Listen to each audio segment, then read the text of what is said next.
A Bíblia é um dos livros mais influentes na história humana. Ela explora os grandes questionamentos sobre por que nós existimos. Ela inspirou muitos a fazer coisas incríveis e também confundiu muitos outros. E você provavelmente tem uma aí por perto, jogada em algum lugar. Pois bem, o que de fato é a Bíblia? Bem, a Bíblia é uma pequena coletânea de livros, que surgiu da história do povo de Israel nos tempos antigos. Por um lado, eles eram como qualquer outra civilização antiga. Mas no meio deles, havia uma longa linhagem de indivíduos chamados profetas. E eles viam a história de Israel como algo nem um pouco comum. Eles viam Israel como parte central do que Deus estava fazendo para toda a humanidade. E, além disso, esses profetas eram gênios da literatura. Sério? Sim, eles utilizaram a língua hebraica para escrever narrativas épicas.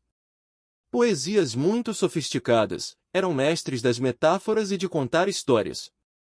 E utilizavam tudo isso para explorar os dilemas da vida. Sobre morte, vida e as dificuldades humanas. Então, há variados autores que escreveram a Bíblia. Sim, e estes textos foram escritos ao longo de milhares de anos.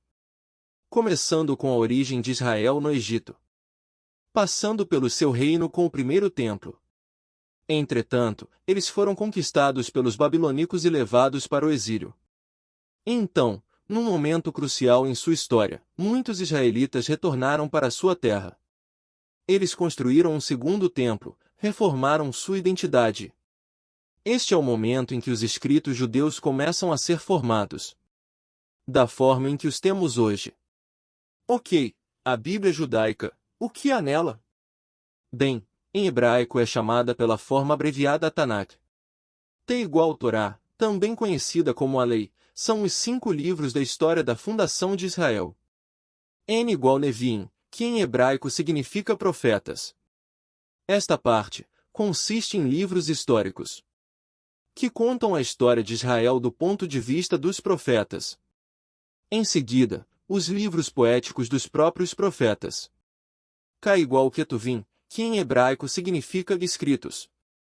Esta é uma coletânea variada de livros poéticos, livros de sabedoria e outras narrativas. Os judeus acreditam que por meio de todo este trabalho literário, Deus fala com seu povo. Agora, houve outros escritos judeus que foram produzidos durante o período do Segundo Templo.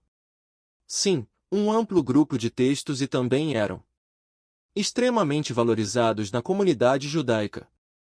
Havia debates desde tempos passados se deveriam ou não ser incluídos nas Escrituras.